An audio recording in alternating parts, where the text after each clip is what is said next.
अद्वितीय स्मरणीय अर्चनीय वंदनीय आनंद कंद सच्चिदानंद स्वरूप भगवान श्री कृष्ण के श्री चरण कमलों में प्रणाम करते हुए श्री सतगुरुदेव भगवान के श्री चरण कमलों में प्रणाम करते हुए सभा के रूप में उपस्थित भगवत तत्व जिज्ञासु ज्ञान गंगा गीता दर्शन पूर्व प्रसंग में आप श्रवण कर रहे थे। यादृशी भावना यस्य सिद्धिर्भवति तादृशी, जाकी रही भावना जैसी प्रभु मूरत देखी तिन तैसी। जिसकी जैसी भावना होती है उसको फल वैसा ही मिलता है।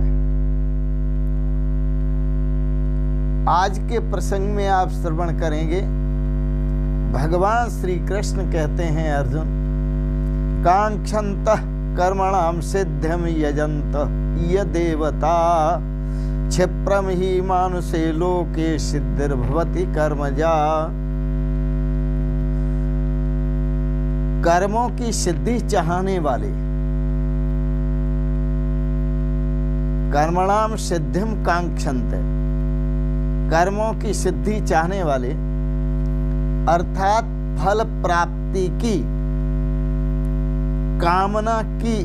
कामना करने वाले मनुष्य इस लोक में इंद्र की, अग्नि की, सूर्य की आदि देवों की पूजा करते हैं। अन्य देवताओं में उपासते और अन्य देवों की पूजा करते हैं। क्यों करते हैं? कि उनको फल चाहिए, उनको परमात्मा नहीं चाहिए, अपने कर्मों का फल चाहिए।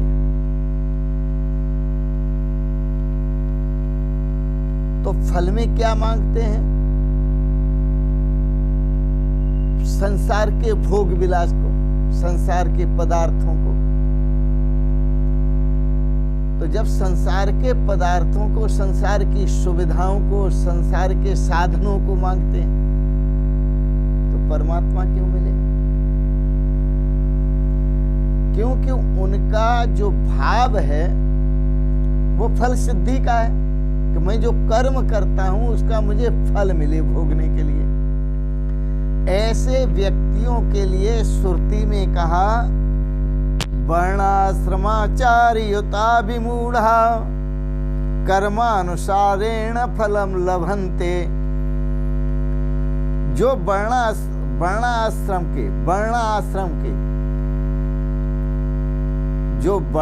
आश्रम के अनुसार बरतते हैं वो मूढ़ बुद्धि पुरुष, कामुक मूढ़ बुद्धि पुरुष, वर्णाश्रमाचार से युक्त कामुक मूढ़ पुरुष कर्मा अनुसारेण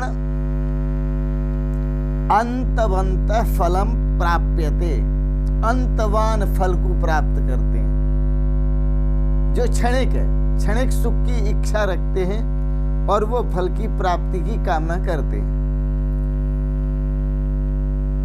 परंतु वो दुष्प्राप्त ज्ञान प्राप्त करना, परमात्मा के स्वरूप का ज्ञान प्राप्त करना बड़ा कठिन है। तो जो दुष्प्राप्त ज्ञान है उस ज्ञान की कामना नहीं करते।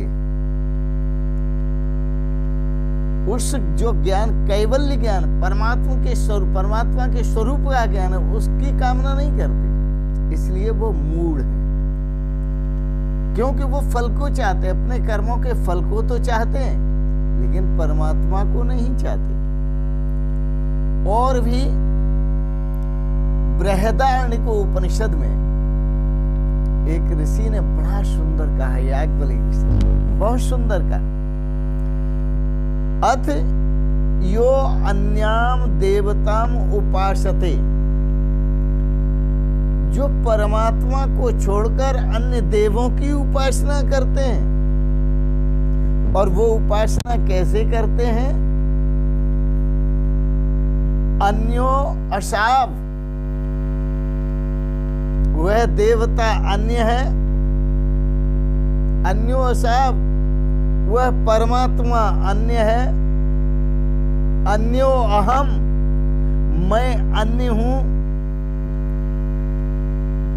अन्यो अहम अस्मीति न स वेद, मैं अन्य हूं।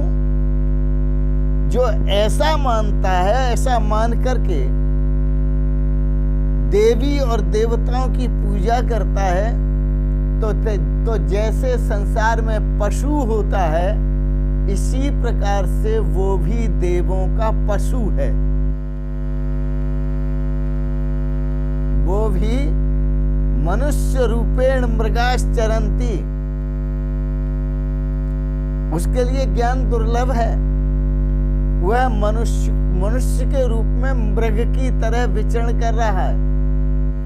तो देवानाम यथा पशु, साफ कहा, वो देवताओं का पशु है।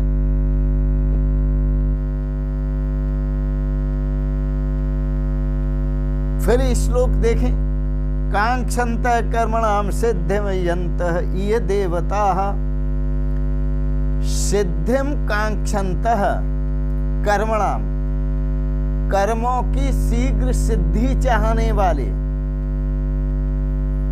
कर्मों के फल की सिद्धि शीघ्र चाहने वाले, यह देवता यजन्तः, वो यहाँ इस लोक में देवताओं का पूजन करते हैं, मेरा नहीं, देवताओं का। क्षिप्रम ही मानुषे लोके, उन देवताओं से उन्हें कर्म की सिद्धि तुरंत मिल जाती है, बहुत जल्दी मिल जाती है। क्षिप्रम शीघ्रम, शीघ्र ही मिल जाती है। सिद्धिर भवति कर्मजा, जो कर्म करते हैं उससे फल की प्राप्ति शीघ्र हो जाती है। और वो फल क्या है? संसार के साधन जो क्षणिक हैं, संसार के भोग जो क्षणिक हैं, और भी बहुत सी कामनाएं हैं, पुत्र की है, पौत्र की है, धन की है, संपत्ति है, संसार के भोगों की है, तो वो इनको शीघ्र हो जाती है और ये खुश हो जाते हैं। लेकिन देवानाम यथा पशु, वो देवताओं के पशु हैं। ज्ञाने हीनः पशु भी समाना, क्योंकि वो ज्ञान से हीन, न तो स्वरूप का ज्ञान है न परमात्मा का ज्ञान है। वो देवों को अन्य मानते हैं, परमात्मा को अन्य मानते हैं और अपने को अन्य मानते हैं। ऐसे भेदवादी, उनको अपने स्वरूप का ज्ञान नहीं है।